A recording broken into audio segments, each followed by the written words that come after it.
Onto a tragic story that made world headlines today. The Islamic State claimed responsibility for the catastrophic attacks in the French capital Paris, calling them the first of the storm, according to statements released in multiple languages on one of the terror group's encrypted messaging accounts.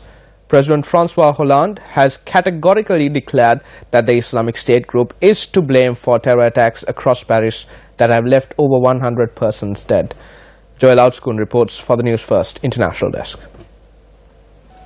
Minutes into a game between France and Germany, watched by a packed stadium of 80,000 spectators, terror struck the city of Paris, bringing a bustling Friday night into a complete standstill.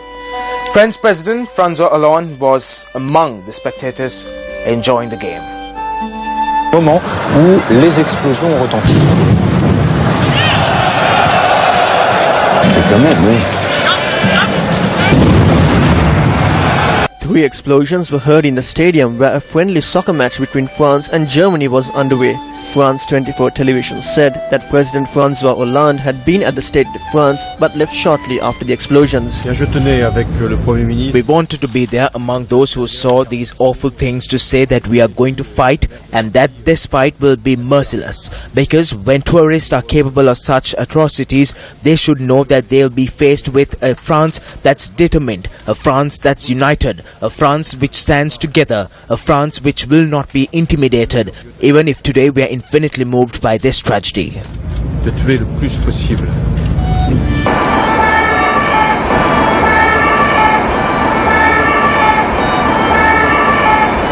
Dramatic amateur footage showed the aftermath of a series of attacks in Paris. Deuxième explosion, Stade de France. Deuxième explosion, courez, courez. Barrez-vous, barrez-vous. Il y a un attentat.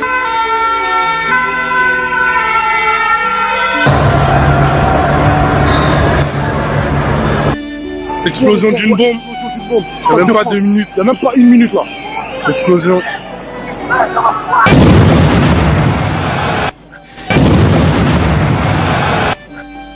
Explosions and gunfire were heard across Paris as the attackers targeted the Bataclan concert venue, 3 restaurants and a nightclub popular among the Paris nightgoers. In the worst of several attacks in Paris, a group of gunmen stormed the Le Bataclan, one of the best-known concert venues in the French capital, where a rock gig was taking place before a sellout audience of some 1,500 people. They opened fire and took hostages at the hall in the 11th district of the capital, provoking scenes of panic as concert-goers tried to flee.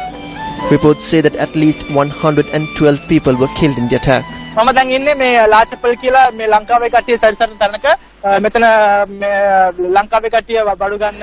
at the La Chapel, a place in which many Sri Lankans reside. This is an assembly point where many Sri Lankans gather round. The Bataclan Hall, in which around 80 persons were reported dead, is located approximately 2 kilometers away from this point. Reports say that the bombers are no longer alive. ත්‍රස්තවාදීන්ගේ වැඩි ප්‍රහාරයෙන් ඒ ප්‍රහාරයෙන් වැඩි තියපු ත්‍රස්තවාදීන් ඔක්කොම දැන් ජීවිත අතර නැහැ කියලා තමයි මේ වාර්තාවන් කියන්නේ. Du bar, donc on a entendu comme des pétards. Bon, après on a cru que c'était des pétards. They told us to lie down. There was one who kept gesturing for us to get down. We all laid down. The whole room laid down. I was completely under another person. The attackers kept shooting, but they would stop from time to time. At a certain point, I turned around and I was wondering if they were real bullets or not. And I saw him shoot someone, and then I understood. A state of emergency was declared across France after attacks in what President François Hollande said was an act of war organized by the Islamic State of Iraq and the Levant group. M'exprime des attaques terroristes d'une ampleur sans précédent. We have taken the decision to mobilize all possible forces in order to neutralize the terrorists and to guarantee the security of all the areas which could be concerned. I have also asked for the military to be present in wider Paris to make sure that no further attack can take place. Sur ma décision, mobiliser toutes les forces possibles. Now, taking to Twitter, French President was attempting to bring France together to face this tragedy. The basic idea of the tweet is that France is ready to face any situation.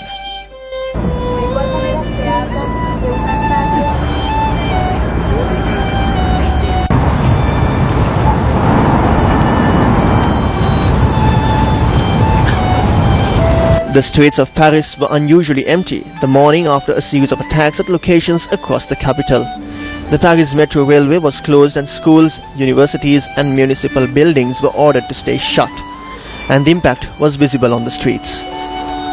Now, as you know, Paris is home to many Sri Lankans. We contacted the Sri Lankan ambassador in France to ascertain as to whether any Sri Lankans were injured in the incidents.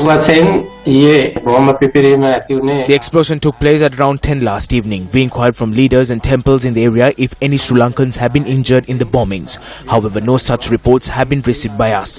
The president too has sent his condolence to us, and we are making all arrangements to hand over the letter to the French president.